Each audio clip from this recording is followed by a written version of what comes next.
Hello, everyone. I'm excited to be here in Denver, in Colorado, with Tyler, who is an expert in helping people make better decisions. Yes. So Yes. thank you for joining me. Happy to be here. So tell us a little bit about what do you really do? You are an expert in helping people make decisions or make better decisions. Make better decisions, yeah. Which lots of times when I tell people that, they ask if that's a real job. But it is, and I've been doing it for over a decade with large companies. And then for the last year or more, I've been focusing on helping people, individuals do that. It starts with being willing to sort of hit the pause button and reflect for a little bit, spend a little bit of time. There are sort of steps and a framework and a process to be able to go through. But if you don't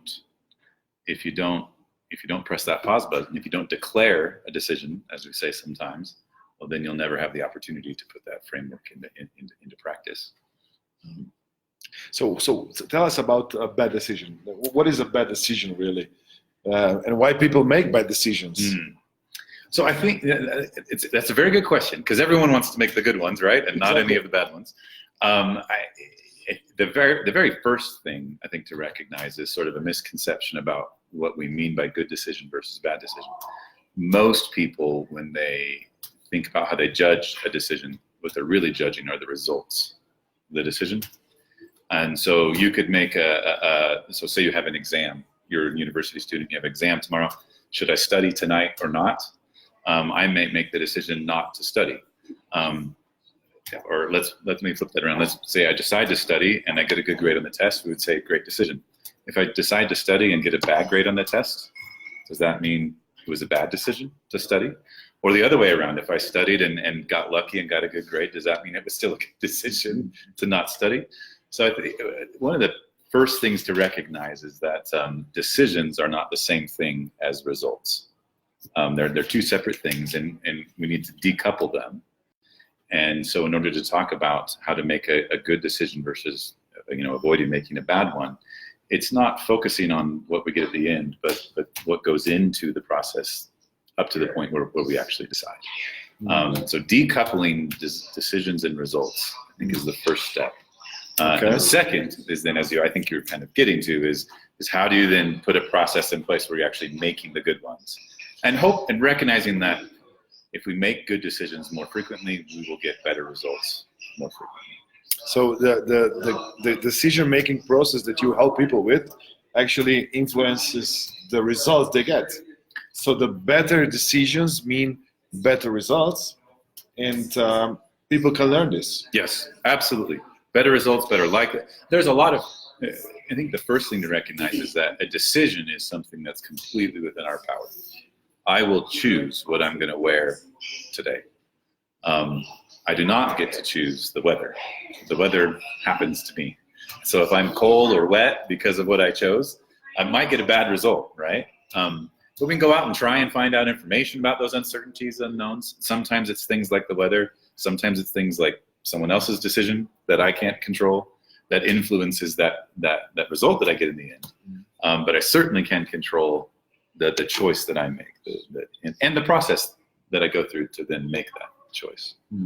So you go in businesses. What are some bad business decisions that companies make?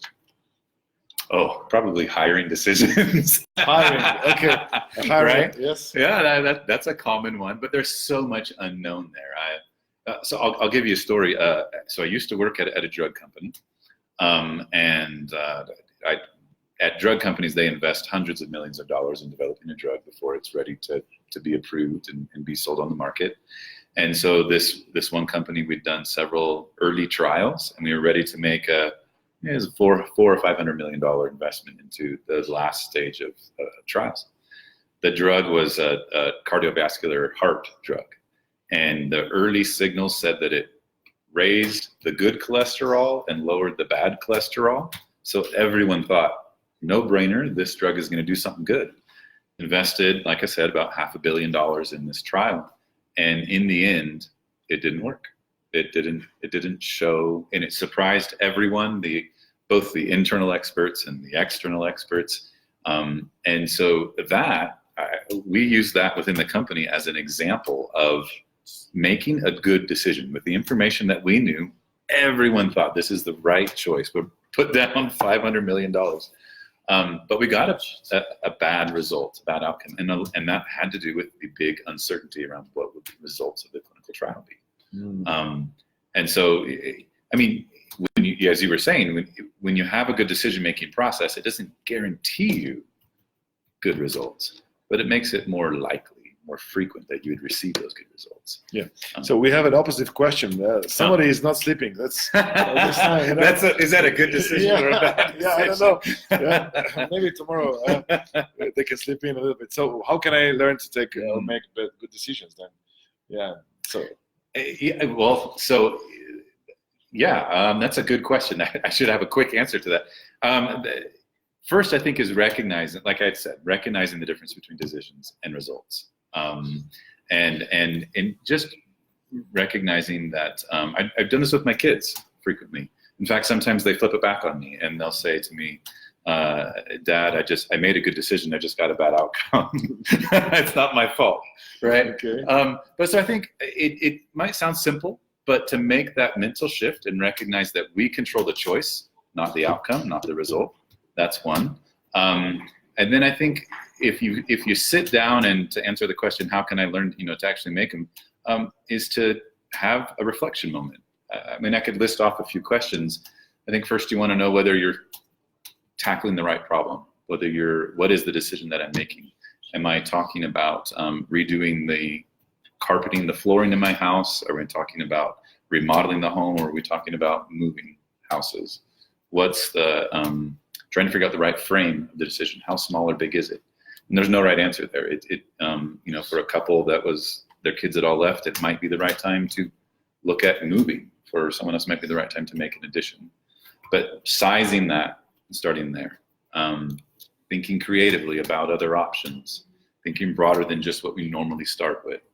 A lot of people leave value on the table, so to speak, miss out on value simply because they never thought of an option that they weren't considering before.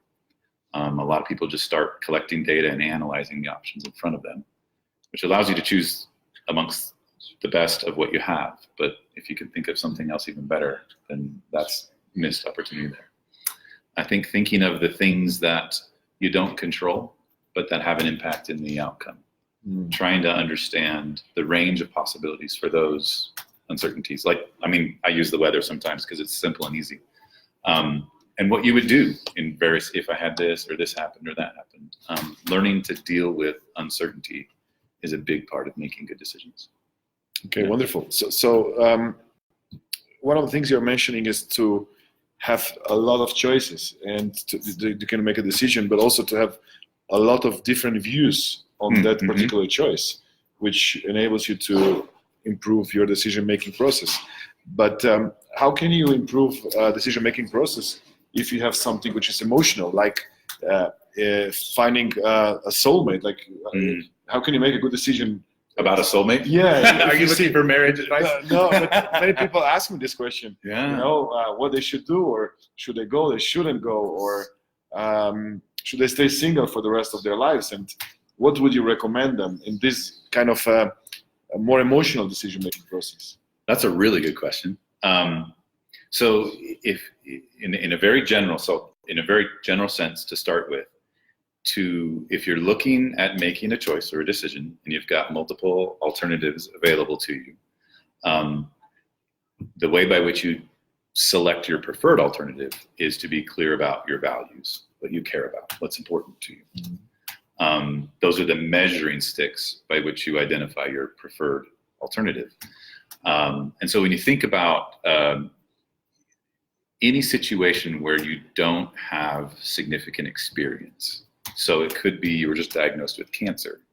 It could be that you've just started a business and you've never worked in that field before. Or it could be you're thinking about getting married and you've not experienced 40 years of marriage and what that can bring to your life. So in contexts where you don't have deep experience in those values, you need to look for other sources that can provide that expertise or viewpoint, however you think about it, right?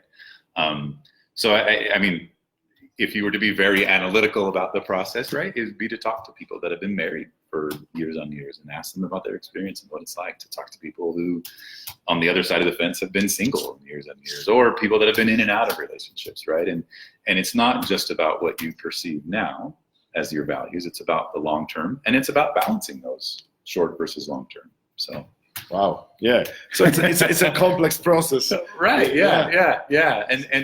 And there are ways to be able to not necessarily put a number on things, but to be able to just speak directionally about emotions, to have them built into the decision, not necessarily turned into a statistic, but built into the decision. Yeah. Yes. So you are like a doctor in decision making. So would you consider, like, so that we wrap up, would you consider that you are a person who makes good decisions? I still make bad ones, that's for sure, right? I'm like the car mechanic whose car is broken down frequently, right? Okay. But no, I do. I think the biggest place that decision making has impacted my life, or decision skills have impacted my life, is as a spouse and as a parent. With my children, being able to work with them and help them in their decision making, and be able to have a good dad-father relationship with them. That's been the best part of my life. Wonderful. Yeah. Is there one sentence, one tip you would give to the audience to finish this conversation? Yeah. So I don't know how this will translate, but in English, a lot of people use this phrase, "I have to make a decision," as if it was some sort of burden, struggle to go through. And it certainly can be, but as you gain decision skills, decisions can be opportunities for growth rather than burdens. Wonderful. Perfect thing to conclude. So thank you so much. You're welcome. It was a pleasure and honor. We had some different lighting of this presentation, but I think it's nice that we are now concluding in this dark colors. So thank you again. Thank you. You're welcome.